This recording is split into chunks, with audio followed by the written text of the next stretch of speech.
You're a poet. And you were in a group called Floetry, right? Is that and you replaced one of the founding members, Natalie? Yeah, Natalie. Mm-hmm. And read a lot that you weren't well received. Do you know? By who? I mean, if they're turning their back, they're booing. I mean, I guess the people that you're trying to read the poetry to. Incorrect. Okay. Correct me. I will write about this extensively. I was asked to join Floetry after Natalie. I was told that Natalie left. Okay. Apparently that was not the case. Okay. But that's what I was told. Okay. And then we prepared to go on tour. Mm-hmm. And they did not tell the fans that Natalie would not be joining Marsha on the tour. Okay. So when I come on stage, I do not resemble Natalie in any shape, way, or form. Right? Right. So immediately, our first show in Boston, people are like, well, who the fuck is this bitch? But I can sing, and I know the songs. So the first show, great time. Good job. But now the word is out. Natalie ain't on the tour. Right. It's Amanda, whoever this broad is. It's Amanda Seals. Well, actually, no, I had a name by then because I had done MTV. Right. So we now went from Boston. The next show that we were doing was somewhere else. I can't remember, but maybe Philly. Okay. And so I guess to just correct the scenario, it's not that people were mad at me because of how I was delivering the work. It was that they felt duped by the ticket sales because they had bought tickets to see the Floetry they knew, and they were protesting that this was not the Floetry they knew. Nonetheless, every time I won them over because I am talented. Okay. So every time I won them over, and I remember, being at Club Love in DC, and they had their backs turned to the stage, and it was like I was on The Voice. I had to get them to spin them chairs around. Right. But I sang my song. That really happened. So they really. My nigga, yes. What are you talking about? Yes. Do you mind if I call you my nigga? You can call me whatever you like. I mean, that's yes, a far improvement. I'm talking about literally like, and then I'm over here, all you gotta do is say yes. And they like, can't deny what you feel, let me undress you, baby. Maybe this little skinny, light-skinned bitch got something with her. Yeah, that really happened. But I wasn't doing poetry, I was singing. Okay, so, you winning them all like, okay, they like that. They like Amanda, okay. Yeah, but Marsha never made it any easier. Why?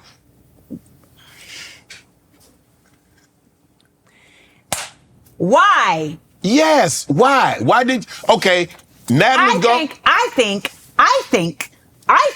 this is now, see what I'm saying? I think, okay. I don't know. Okay, this is your point of view? This your POV? I think that they wanted me to quit. Why? Because then she could proceed on the tour by herself, and she was in the process of going into her solo career. And the way that I was treated was so just shitty that I think they were really trying to force me to quit, and they almost did. They almost got me out of that. And you said? Honestly, it wasn't even me who said it. It was our drummer at the time, Daryl. And me and Daryl didn't even rock with each other, but he spoke into me, and he was like, because I was really like, these people, I'm out of here. I'm out of here. This because every show, we would come on the stage, and she would not even say my name. And every night, she would say to me, okay, so this is how we're going to start the show tonight. So I never got a rhythm. Can you imagine you on the football field, and every night, the quarterback coming with a play you ain't never ran before? You ain't never seen this shit? And he like, all right, we're going to do a 52 banana split with a cherry on top. You like, nigga, we ain't never done that before. I thought we was doing the banana parfait. Right. So that's what every single night. And it would get more and more egregious. I just never forget, we was in North Carolina, and she was like, all right, so how we're going to do this is I'm going to come on stage. I'm going to start singing butterflies, and then you're gonna come on stage, but you're gonna like dap up the musicians. But I'm already gonna be singing. You're gonna dap up the musicians, and you're gonna come on stage after you dap up the musicians. You'll just like start singing, and then we'll just do the show. And I was like, so at no point you're gonna say like, this is Amanda Seales, and she was like, I just don't want to disrupt the audience. Now, if I'm being generous, maybe she was just trying to mitigate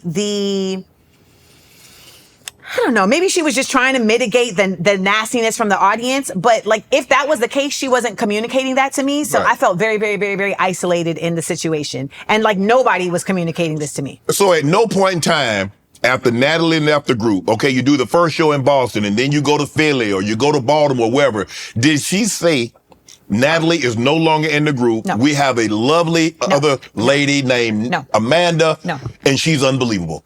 No. And we didn't do press. And I remember Wendy Williams. So we get to Atlanta. Okay. Now, what people didn't know was that even before any of this had started, I was music director. So. Oh, God, come on. Months before. You ain't supposed to do that. I didn't even know he was the music director. I was already this nigga before. But then once you find out, you like, I can't do this. Well, no, my point is that I had an insider. Okay. So you had some good intel. Okay. That's all I'm saying. Yeah, so he gonna tell you everything. All you gotta do is say yes. Can't deny what you feel. Let me undress you, baby. So he's telling you. So we're in Atlanta, and I had a solo song that I would sing. That was one of my songs. So we're in Atlanta, and after rehearsal, he pulls my coat. He's like, hey, she's trying to cut your song. But she didn't tell me this. He's like, she literally cut your song from the set list. Right. Which would mean that we would be in the middle of the show and I would realize that my song is not happening. And you gonna be out there like, damn, where's my song? So I said, for sure. Okay. But now we got to get in the car together. Me and Marsha, we got to get in the car together to go back to the hotel. Ooh. On the way to the car, my boy Dwight Willisey texts me and says, hey, you listen to Wendy Williams? Also, like, why am I just casually listening to William Williams? But he's like, turn on Wendy Williams. Natalie is on Wendy Williams. Natalie is on Wendy Williams talking about the real Floetry. I don't know who this Amanda is. I'm not sure how she got involved, but I am the real Floetry. I am the real Floetry. I'm working on my accent. I'm the real Floetry. And so if you're going to these shows, just know you're not supporting the real Floetry. We're sitting in the car. And I just found out you're trying to cut my song. And I said, did you try to cut my song from the show? I don't know what you're talking about. I said, I was told that you're trying to cut my song from the show. She's like, who told you that? She actually didn't ask. To my recollection, she didn't ask. But nonetheless, it was just like, I want my song in the show. And so she's like, all right, whatever. But now I'm seeing from Dwight that like Natalie is on Wendy Williams talking crazy. So I run up to the room. And so now I'm like, yo, apparently Natalie's on Wendy Williams. So now we turn this shit on in the car. We sitting in the car, listen to this. She ain't saying nothing. We get to the hotel. I go to the room. I'm still listening. Natalie is burning me up. She's like, Amanda Seales is not real. She's fake. This is all fake. So now Marsha calls me like, did you listen? I said, yeah. What you gonna do about it? Nothing. I said, oh, okay. And this is a trend of me not being protected. Right. Okay. Did you actually think she was going to protect you, considering that she had never given you the proper recognition, the proper identification? She'd never given you the proper... I shouldn't have, but I did. Okay. I shouldn't have, but I did. Because I always expect, and this is also a flaw, but I always hope for the best in people. Because Shannon... You hope in people what you do yourself. We talked about this earlier. We got to stop that. I know.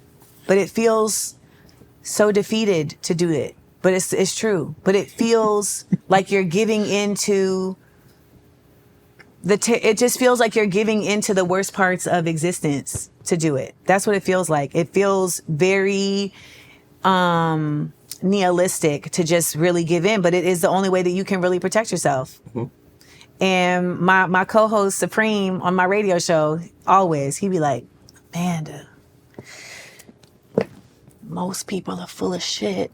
If you would just accept this, you would have such less heartache. And I'm like, I know, but so I just want them to not be. So now, so now she didn't do nothing. Yeah, well, she didn't do anything. You feeling some type of way too now. I can see it. I see it right now. Well, what most people think is feeling some type of way for me is actually just me being hurt. It's really, it just reads because of the type of human I am and the way that my self is set up. It reads as anger, but it really is deep hurt. That's what you're reading. And betrayal. And I'm giving so much of myself to this. And to your point, ain't shit been right up to this point. So it is a straw on a camel, you know? Mm-hmm. So I'm like, okay,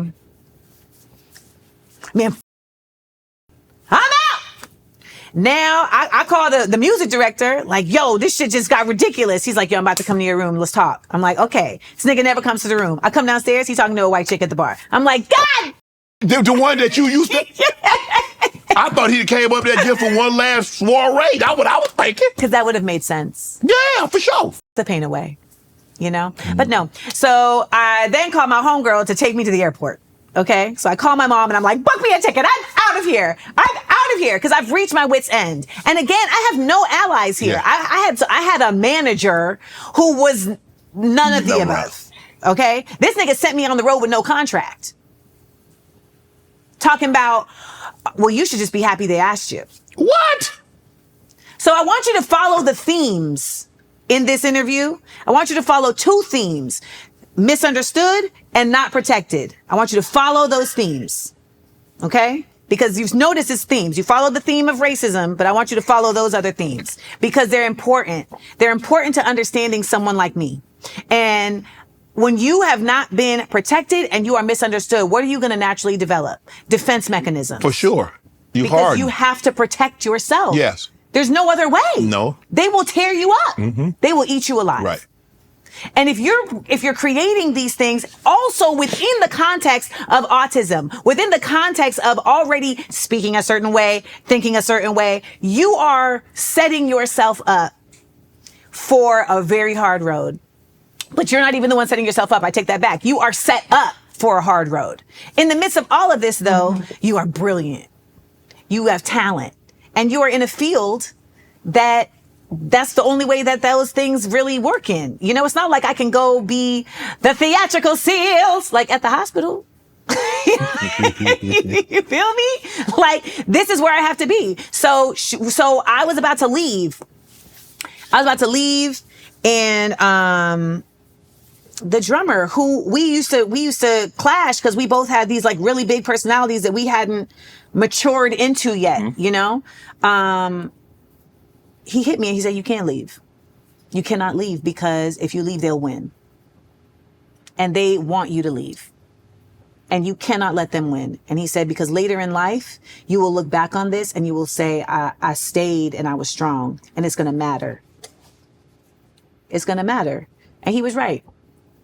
And so that night, I ended up saying I came back. And we had a show that night. And we had a conversation before the show. And, you know, the 48 Laws of Power, it can be used in a very duplicitous fashion, but sometimes it is useful when you're dealing with folks that just can't see you because of their own blind spots. And I'm a very, very emotionally intelligent person. And so a lot of times I end up having to do the emotional labor for other people to get us through. Right. It's exhausting. It's exhausting. Can I ask you this? In your life, how many people do you feel that have protected you and understood you? Like, you want a number? Yeah. Because you said on one hand. I mean, at this point, I've amassed an incredible amount, and it's been a beautiful evolution. Okay. But up until that, youth, yeah. In my youth, I mean, my mom. That was your rock. And You know, it's like, it's just, there's different processes, right? Like, I will say, like, my gymnastics coach. You speak very high. You know what? You speak very highly of your gymnastics coach, and there are a couple of teachers at John Phillips High School. Dr. Phillips High School, that you speak in glowing terms about. And then when you speak of them, you radiate. You don't radiate when you mention anybody else's name. But when you mention those people's names, your mother, your gymnastics coach, the people at the instructors at Dr. Phillips High School, you radiate. What was it about them that caused them to not only understand Amanda, but was willing to protect Amanda? Your mom, I get. That's your mom. She's supposed to because they saw what some people consider as flaws, they saw as strengths.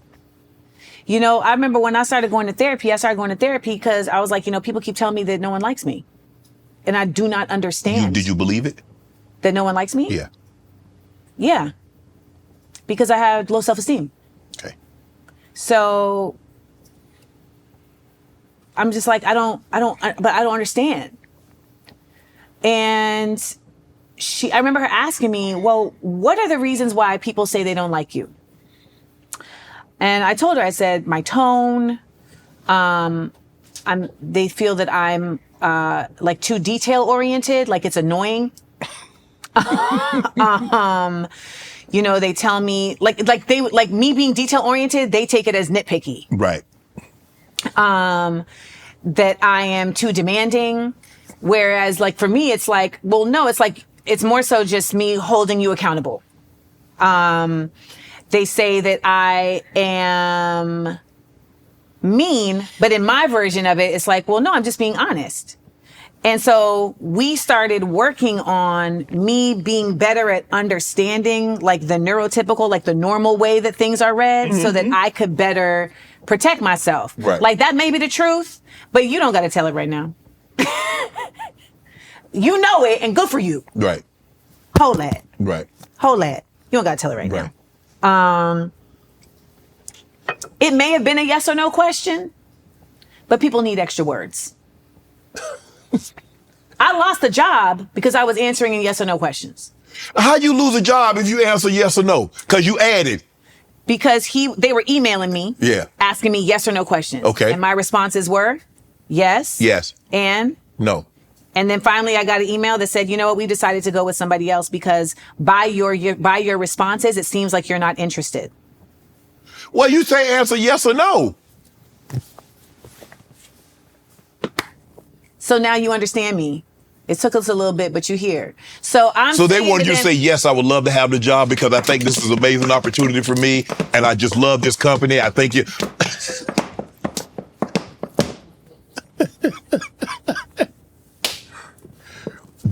Get out there and dance, nigga. But Amanda. And black people do it to each other. Amanda, we had the conversation up earlier. And what did we say? If you understand the rules. No, but I didn't understand the rules. I'm just talking then. I didn't understand the rules. I didn't understand the rules. So I had to learn. So I was saying that the therapy helped you. Yes. But even still, it's like understanding the rules and like, you know, then you are who you are. Like that ends up being in conflict with each other so often. You know what I'm saying? Mm-hmm. Like you understand the rules, but you're like, in order for me to like play this game, I got to like do a whole renovation of self. That's not going to be an upgrade. It's just me really just trying to mask to become palatable to you. But don't you think realistically, there are a lot more people that dress in Halloween costumes year round as opposed to just on that day? I do not want to be those people. And those are not the people that change the world. And that's what I'm here to do. And I literally went and got my master's because Rich Bova on the campus of Purchase College stopped me and held my hand because he was a psychic. And he would always do readings for people. And he just held my hand and was like, well, you got to go get your master's. And I was like, God, I thought I was done with this. And he was like, no, you got to go get your master's because you're going to change the world and you're going to need it to do it. You believe in psychics? I believe in a lot. Oh, my goodness. How can you not believe in psychics and believe in God? No, you're no psychic. What do you, wait, let's take no. Let's take a moment. Yes. If you believe in God, then you believe in a spiritual power that is greater than all of us. you also believe that there are people who are able to access that in ways that others cannot. Do you not? That's what our pastors do. That's what people who are Catholics believe priests are doing. And for all intents and purposes, when we pray, we are attempting to contact that power. We are attempting to, just let me finish. We are attempting to tap in to that power, to tap into that energy and bring it to us as we are continuing to bring it to them. Now, when we vilify the idea of psychics or witches, etc., a lot of times what's mixed into that is shit that ain't got nothing to do with actual connection to spirit. Okay. There are people who are operating in dark spaces and dark places, but there are people who are tapped in that just have different names. Yeah. Okay. And so the idea of a psychic, like I'm not calling him a psychic.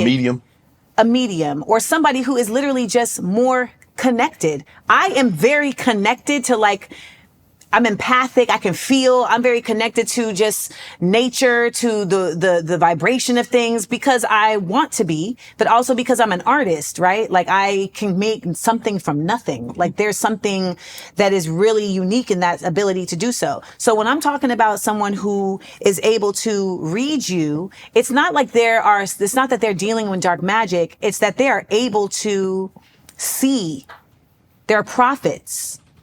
So it's just language. Okay. But as long as it's done in love, it's all coming from the same place. Well, pastors seem to have been accessing people's bank accounts a lot lately. That is very true. And that is why we have to always be careful about who is at the pulpit. So, you heard me? One of your first jobs in New York was a radio host. How'd you get you know what? I feel like I didn't finish that previous story. Go ahead, tell it. Oh, Floetry. Yes. Let me finish it. Okay, tell it. Because I thought you was done with I just feel like it's important to note that with the 48 Laws of Power, I realized in that moment, I have to let her win the battle to win the war. Okay. And my ego has to be removed in order to do that. And that's something I had to learn in that moment. Like, ego is not serving you here. And I really don't have an ego in that way. Right. Like, I can really often see, like, there's a bigger picture here. And so I had to let her know that I was not a threat to her. And I realized that for some reason she was like treating me that way. Right. I don't know if that was her. So you actually had a conversation with her? Right before the show. And I had to tell her, like, I just want you to like me. I just want you to feel safe with me here. I just want you to see me as someone who is not trying to step on your toes, because that's what it feels like. And if that's not what it is, so be it. But if that's what it is, I just want you to know that that's not what I'm trying to do. So I had to make myself small so that she could not feel like I was trying to take her place. And after that, we had no problems. I don't know that, Amanda. You don't know much, Amanda. Yet. I mean, I'm the Amanda that made herself shrink down. I mean, that went down to, honey, I shrunk the kid. Baby, I know what to do. That's the part that people don't understand, is that it's not even that you necessarily are shrinking. It's that you understand. It's like if you're on a field and you know that in this play, I'm not the star. Yes. In this play, all I need to do is block this so that this ball can get to this point. Yes. That's the point. And I am that person. I know what role I'm playing on the field. Yes. You can be good at any game if you understand the rules. There you go. From an hour ago. Don't talk to me like that. Dab it up. No. Can I call you my sister? Time out. Can I call you my sister? Dab it up. No. Come on. No. You agree with me. Because what you're saying is not accurate to the situation. Yes, it is. No, because we're talking about two different games. No. In that moment, you realize I'm not arguing that point. I'm not arguing that point. You were saying that it's easier if you understand the game. And all I was saying was that I don't know that it's easier, but it definitely is important. Because it wasn't necessarily easy, let me tell you. Okay, but it was necessary. And I didn't, and if I'm being honest, I don't know that I would call it the game as much as I would call, I mean, I use that as a metaphor, but it's like, you could use that example in an operating room. Like, if you're the nurse, you're not with the scalpel, but you are important and you know your role in this situation. And that is fine. It's the lieutenant and the captain, right? Like, you just have to understand that. And when you do, your ego doesn't matter. Because your ego is not based on being at the top. Your ego is based on being useful. Yes. And that really is what I feel like a lot of people in this society are not realizing. We have this main character energy. that a lot of people are just really built into. And it's like everybody needs to feel like they're the star, they're at the top, their name is on the etc. Yeah. And there's so many other ways to be of value. And a lot of people are not cut for being the leader. They not cut for being the star. And they in these positions and they don't know how to motherfucking act. And they're actually really being. You stay on the tour. You work at you and Marsha. Y'all hash out your you hash them out, or y'all make peace to get through the tour. No, after that it was fine because I let her know that I wasn't a threat to her. So then it's not a problem. How would you? It was her show, right? So how? Child, I can't. All I can do is my best. So you did end up leaving the show. No, I did the whole tour. You did the whole tour. I did the whole tour, and then after we were going to be a group called Floetry Remix, and so, her manager kept playing around with my manager around it, and then she had me make a MySpace page for us, and then she didn't accept the friend request. Oh my. Yep. And that was the end of it. And then I just did my own music, and I put out my album Life Experience. Have you talked to her since? I actually saw her at Usher's show recently, and she went to hug me, and I was like, "No, I'm good." Come on, you didn't do that. Come on now, don't be petty, LaBelle. How was that petty? God, she really after all them years. Yeah, after all them years. What am I hugging her for? That's not my people's. First of all, I'm not a hugger in general, but that's not. Yeah, see, I'm not petty. I'm not phony. I'm not gonna hug people that are not my people.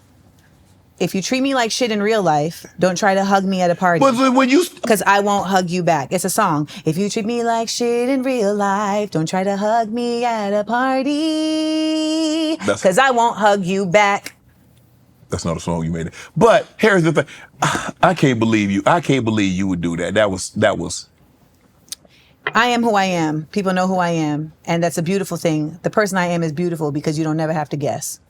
People like me are a blessing. You don't ever have to guess.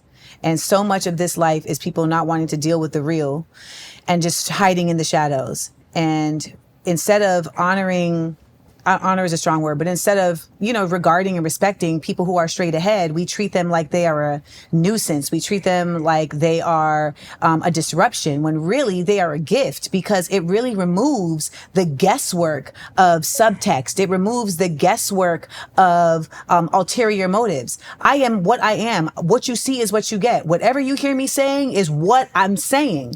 And to me, that is such an easier route. And I've found people in my life over time that really see that is such a dope way to exist. And it's been a blessing. So when you asked me earlier about like people who have protected me and like people who understand me, like it's those people who see that as a gift, not as an attack. Have you ever hugged anybody that you didn't like or shook their hands? I mean, I'm sure I did when I was less sure of myself and when I felt like I needed to play the game. I've had self-esteem and inferiority complex issues for a long time, and I've had to learn how to love myself as who I am and be okay with that, and also understand the repercussions of that. Okay, it's okay. We can move on now. We good with Marsha. Oh yeah. Because I want to talk about the radio. I want to talk about you because you, as the intro. You've done a lot of things. Yes. Your resume is extensive. Yeah. No, seriously. No bull jive. No, real talk. Mm-hmm. And I don't know if you really know, or maybe people haven't told you. Maybe you just, and we're all wired like this. We kind of hear the negativity than the positive, because being the next professional athlete, the losses haunt me more than the wins. Right. I remember a loss way more than Doesn't that suck? It's like so irritating that our brains are wired that way. It's like, this is not helpful. Yeah. The parades don't bring me the joy that the hurt and the losses. I feel you. Want to join Club Shay Shay? Become an official member by hitting that subscribe button, where you never know who's going to be joining us for drinks and conversation. Don't be late to the party because we like to do something before 2 something.